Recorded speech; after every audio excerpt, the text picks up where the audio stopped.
The views, thoughts, and opinions expressed are the guest's own and do not represent the views, thoughts, and opinions of AIHA. AIHA does not endorse any guest or the entity that they represent. On this episode of Healthier Workplaces, we're joined by guest Jason Coons to discuss some of the leadership lessons from AIHCE 23, and also Andrew Flauter and Nathan Chen, the Best in Show student poster winners.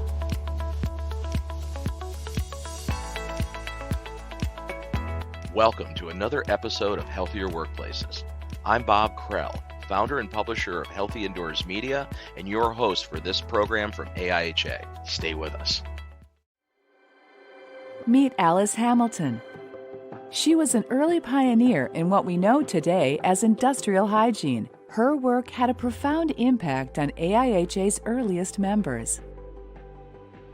AIHA's Hamilton Club recognizes organizations that continue her work. These corporate partners use innovation and expertise to shape the future of worker health and safety. Partners receive tiered benefits of access, recognition, contribution, and brand exposure. The Hamilton Club is the center of support and investment between club partners, AIHA, and its members. This is where the future of the profession shines the brightest. For more information, visit aiha.info/Hamilton Club.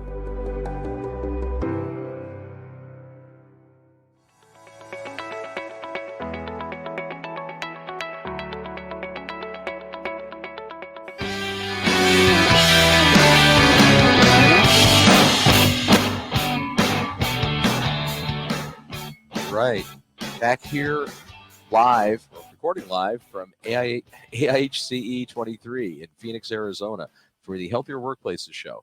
I'm Bob Krell, host of this show and founder and publisher of Healthy Indoors magazine. And as always, hey, it's great to see you guys. This is our last session of the day today, and I'm excited to have Jason Coons here to talk. We're going to talk about leadership and some of the things that you've been seeing here at the AIHC event, right? Yeah, that's exactly what we're going to talk about, Yeah. specifically the Nexus Lounge, the lessons in leadership that we've been doing the last 2 days. Excellent. Well, I mean, first off, let's commit at 10,000 feet here for people that aren't that familiar with what was going on, with the Nexus. Yeah, so first, let me acknowledge, thank you for this opportunity. This is going to be fun, Bob. At a high level, so you said 10,000 feet. So at 10,000 feet. You could choose the altitude. Okay, perfect. How about Perfect. that? Sounds good. We'll aim for about 10,000, then we'll bring it in a little bit. So the Nexus Lounge, Lessons in Leadership, specifically aimed at students and early career professionals, sponsored by 7Gen and then the BGC. And so what we did is we took 5 really impactful professionals, people that have been doing this for many, many years, or some that maybe haven't so much, but some of the more impactful and influential leaders within our profession. And we asked them for 15 minutes, if you could only deliver one lesson in leadership to a group of 50 to 100 students and early career professionals, what would that lesson be? Have it be tangible, have it be applicable, and then kind of, share your own story in it as well, but make sure you give them a tangible takeaway. Sure. And so that's what we've been doing for the last 2 days. Excellent. So this is the way it's set up. Give me a little more elaborate of what specific target areas you have, because you have it set up in different, there's different sets of lessons by different categories, I'm assuming, right? The way it's done. There's actually not. It's not. Okay. Yeah, we kept it abstract. Okay. And that was as much specificity because within the IH profession, it's typically very technical in a lot of data and a lot of specificity. And so we just step back and, if someone were to come forward to you and say, hey, Bob, you've made a huge impact in our profession, and we'd like for you to share a lesson with the next generation of our profession. Number one, I think that's quite an honor. Sure. But then number two, it gives you the space and the autonomy to share what you believe is needed now more than ever, so we can equip the next generation to lead moving forward. Sure. So you really wanted to give them that flexibility and that latitude to come up with what they thought would be an impactful thing to discuss. Nailed it. Yeah. Okay. Well, I mean, that makes sense. So, as far as attendance up there, I'm assuming this is fairly well attended, because there's quite a few students here, quite a few younger, entry level people at this event. So it's day 2. Yeah. So what have you seen so far? Yeah. So we had standing room only on day one, and then day two, not quite standing room only, but close. And if you look at the speakers, I mean, we're talking the opening keynote speaker, and you get a 15-minute kind of intimate coffee conversation with someone like Dr. Poppy Crum, you're going to take advantage of it. And she was on day one. Certainly. So standing room only for day one. Nice. Yeah, we had the opportunity to sit, and again, I can just imagine how that was her presentation, because we had the opportunity to do a half hour with her after her, her keynote on Monday. So that was great. So I guess let's get into, delve into some of the specific lessons that that we learned from some speakers up there. What you saw, because obviously you had a plethora of great stuff being shared. So let's hear about a few. Yeah, so I'm the facilitator of these. I have that honor, and so I'm like taking notes like crazy, because I mean, like we said, Dr. Poppy Crum, you've got Sabina Culligan, you've got the current president, Donna Heidel. So these are people that they know what they're doing. Yeah, these are impactful people. And so you want to listen, learn, and apply. And so I'm going to share a few from Dr. Poppy Crum. Okay. One of the things she said, I know my superpowers. She said one of her superpowers is I know how to pull together diverse teams and then pull them together and aim at something specific and allow them the space to accomplish it together. And so we asked the attendees after, do you know your superpowers? That's a great question, right? Self-reflection, part of leadership, self-reflection, awareness, things like that. And then the other thing she said is it can't just be about talking about something. It's the old adage of don't just talk about it, be about it. This idea that information isn't power, knowledge isn't power, right? When you turn information into application and do something with it to make the lives of other human beings, other people better, that is power. And so she really doubled down on that. Don't just talk about it, be about it. Take one thing from this week, today, and go ahead and apply it to make lives better. So yeah, making it actionable is everything, right? Nailed it. There you go. I mean, talk is easy. Yeah. Delivering is a whole different story. Well said. So so how about another? Yeah. So Donna Heidel, current AIHA board president. So she talked a lot about this idea that 5 of the most important words in leadership, people support what they create. So this old adage of command and control and telling people, like it just ain't gonna be accepted anymore. Yeah, it doesn't sell. It doesn't sell in coaching sports. It doesn't sell in anything anymore. It doesn't. Right? The greatest coaches, instead of telling people, they sit back and ask. And so she really referenced that of, are you engaging the people who do the work each day, or are you making decisions in a silo? Like we're talking about procedures and policies, and are you asking the people who do the work for their input so we can come together, understanding that if we want engagement, people support what they create, so we need to engage them for their ideas and insights instead of creating in a silo. Yeah, I mean that's super powerful, because you're not going to get buy-in, anymore. I mean, I don't know if you ever got buy-in, even back in the day, right? People just went along as they followed, they were used to the more militaristic approach to doing things. Yeah. But it doesn't sell anymore. It doesn't. And I think what you got before that we're now realizing is you got what's called optic compliance. Optic compliance is Bob's in the room, Bob's the boss, so I'm going to do what Bob told me to do when Bob's in the room. Right. Hey, but as soon as So Bob's out the door, it looks like we're doing it. So it looks like we're doing it, right? Yeah. As soon as Bob's out the door, it's like, I'm just going to do my thing, you know? And so I don't know if it ever flew, but now as much as ever with the new workforce, it's definitely not flying. Right. Yeah. You don't have that mindset anymore. Yeah. Nailed it. Yeah. Okay. So Dr. Zicheng Zhuang, 30 years of experience in PPE. That's what he does. So this idea of, some people will be like, find a lane, dude, right? Pick a lane, dudette. Like he found his lane and he's running down it. And I think that's one of the messages that he shared. It's pick a lane based on your superpowers, back to what Dr. Poppy Crum said. And then this is so beautiful. He shared this story of, when he started, he was trying to generate engagement and business and get respect and earn trust. Now he said, I get calls from places like Chile and South Africa every single day where they want to engage with me. And so the message there is don't aim to be successful, aim to be of value. And once you're of value, of course, you're going to get success. Sure. But this idea of if you bring so much value, people around the world will want to come to you. And really, Dr. Zhuang, he's earned that right. And it's such a beautiful lesson for each of us to take away. Yeah, and that's super powerful too, right? When you think about it, it's like the thought of, what is success anyway? Success is being impactful. Yeah. And having, having some meaning to what you do, right?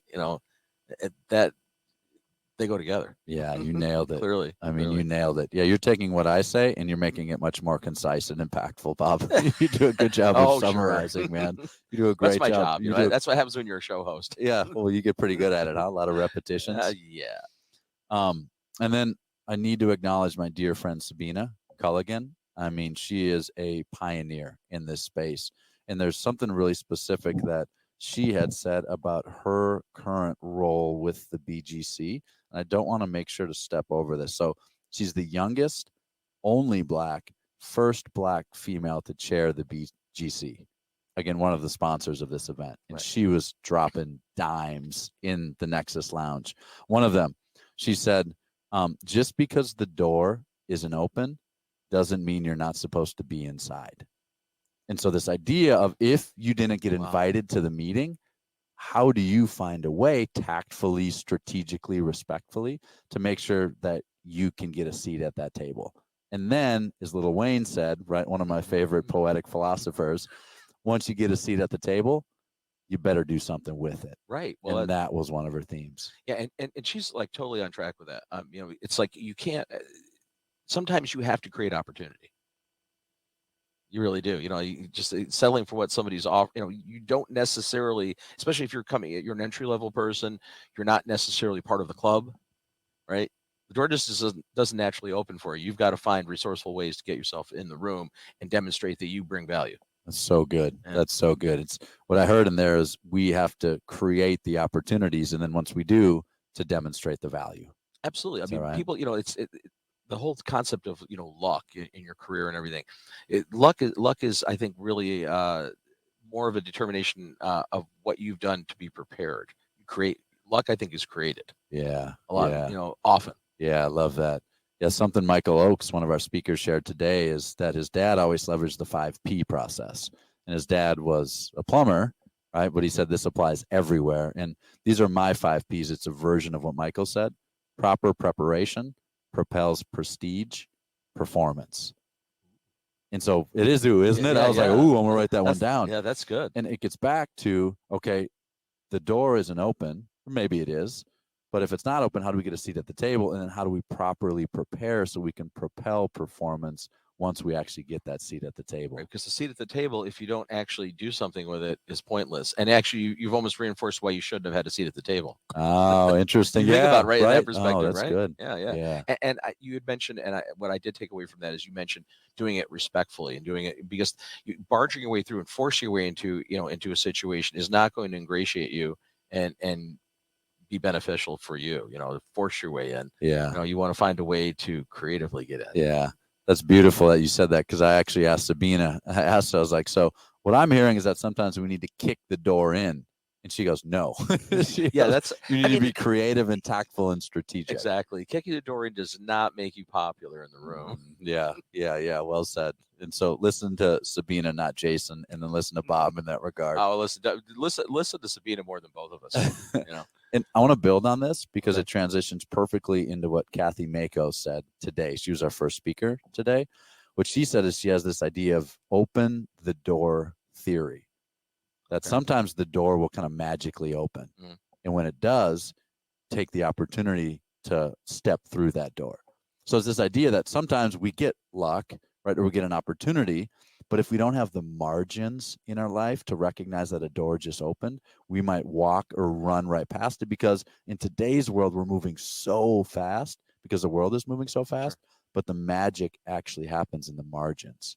So how do we have the mindfulness and the margins in our life where when a door does open, we don't have to kick it in, it magically kind of opens for us, that we recognize that, and so therefore we can step through it and step into it. Yes, it's recognizing the opportunity, and then again, most or equally as important is to do something with it. There you go. Yeah, there you go. You nailed it. And then I think you mentioned Dr. Georgi Popov. I think you mentioned him earlier on. I mean, this guy is good, man. Originally from Bulgaria. He has an MS in nuclear science, which I basically asked him if that was rocket science. He's like, yeah, might as well be. So we did some rocket science today with Dr. Popov. And what he said that was really powerful, he shared a story about how one of his leaders told him, don't bring me a problem without a solution. really early in his career. And we've all heard that before. Yeah, and that's huge, right?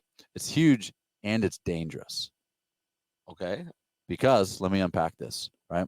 Because if you have this mindset of don't bring me a problem if you don't have a solution, people are going to have a whole lot of problems in your organization that they'll never do what? Bring forward. Right. And So so they don't have the solution. so, And okay. and so what you do is you create a culture of secrecy instead of a culture of transparency. And the problem with that is you can't fix a secret. And so if we don't create a culture of transparency where I need you to bring me your problems, and if you have a solution, please bring that with it.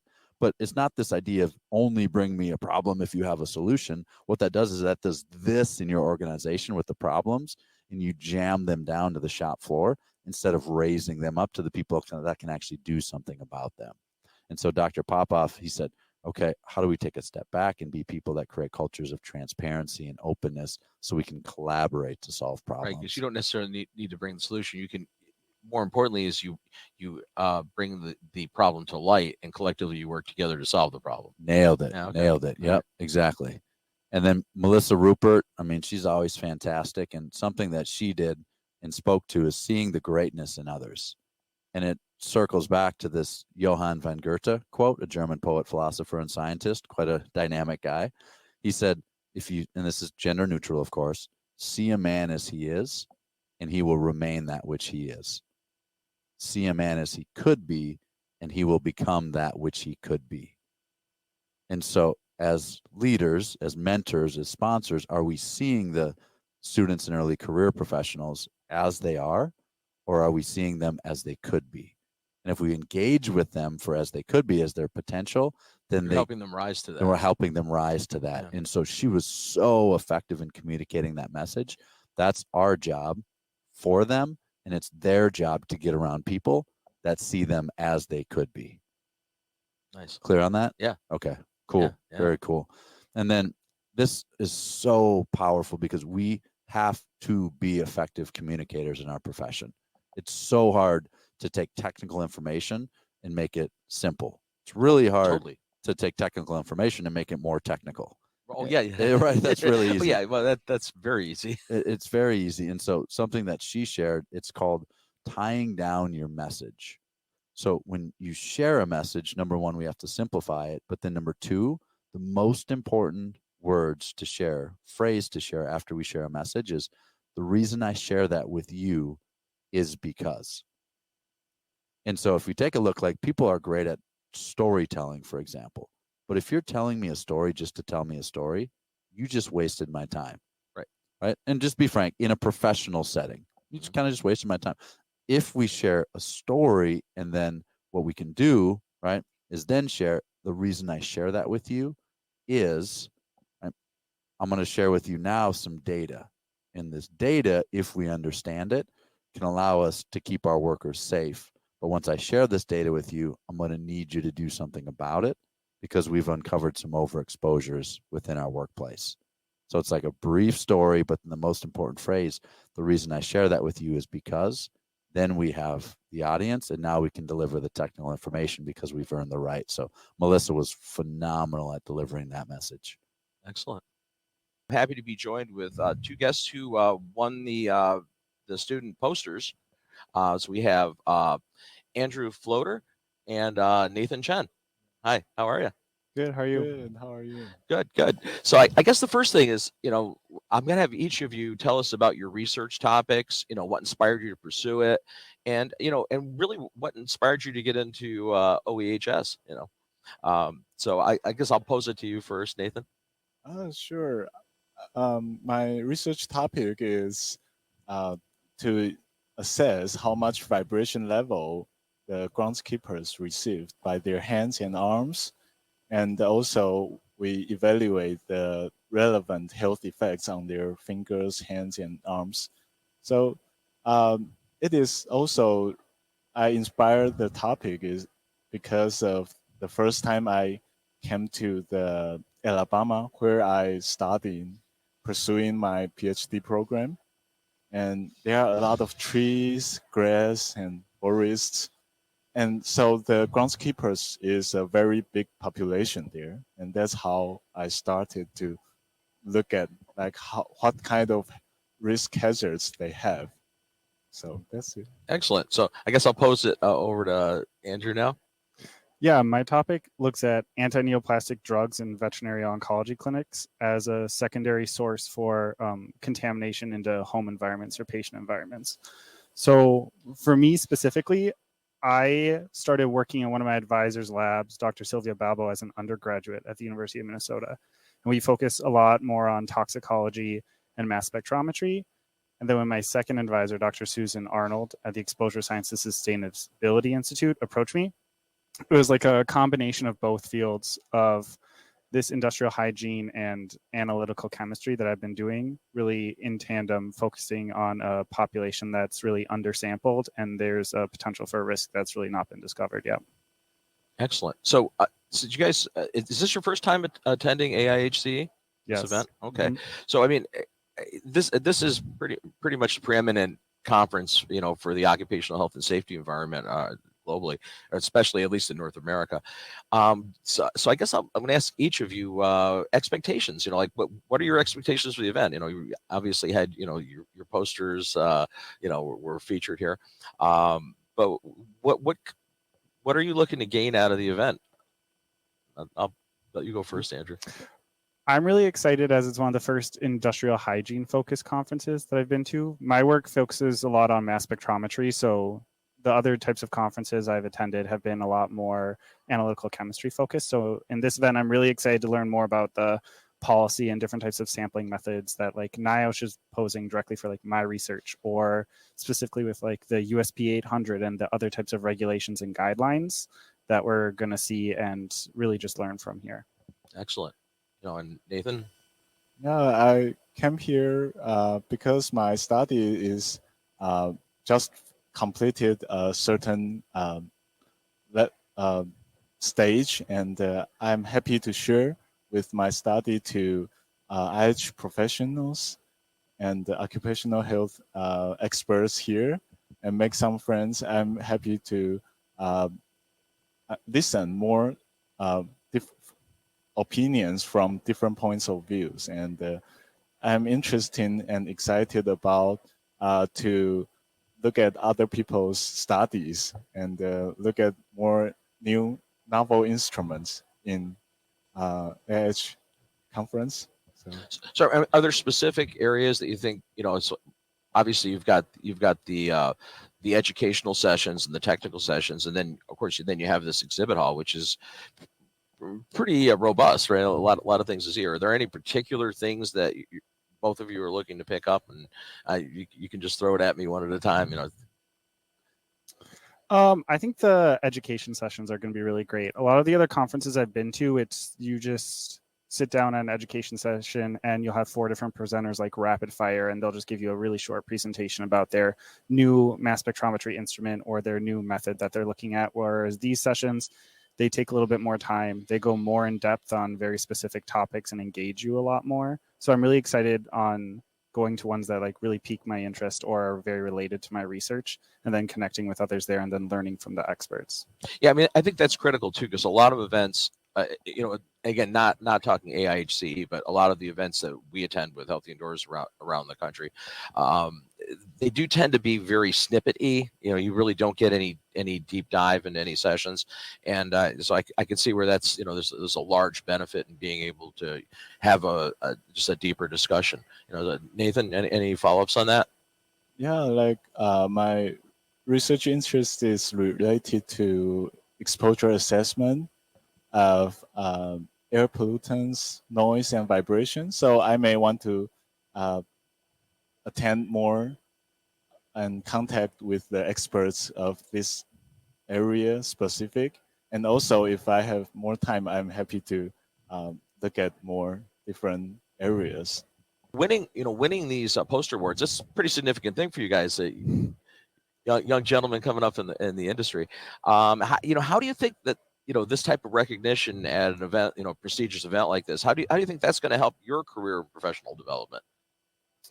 I'm really excited about it. I'm really grateful and honored to receive this award. And I'm really looking forward to all the people who come out to my poster and then I can talk to and form new collaborations with. It's always great and it always adds to your resume and it's a great builder for you and to really like emphasize your expertise in your field and all the work that you've been doing and sampling. But I'm really excited for all the potential collaborations or people who learn about my research and then add to it or implement it in different ways into their areas.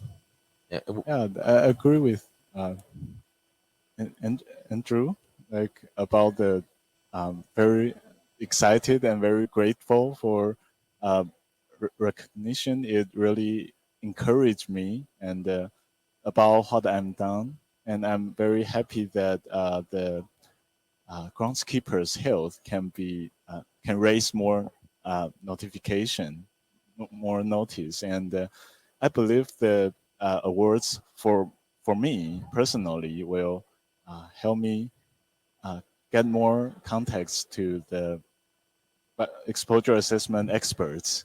This is a really good question. Presenting a poster at a conference like this, is certainly exciting, but it's a challenging experience, I would assume. Could you each of you share some insights on how you prepared, the process that you went through, to ensure that you had a research paper and findings that would be something that would be effectively communicated to your audience? I know that's kind of a long question there, but the reality is, I mean, it is. I can see where it's somewhat daunting, right, to actually sit down there. And again, you both gave the basis for why you did it, but again, let's hear a little bit about the insight because I think this will be really beneficial for others, that follow you, looking at your blueprint for success here. I really liked how you framed it because that's something I've talked a lot about with my advisor is making it and coming up and framing your poster like it's a research paper or an article that you're trying to publish.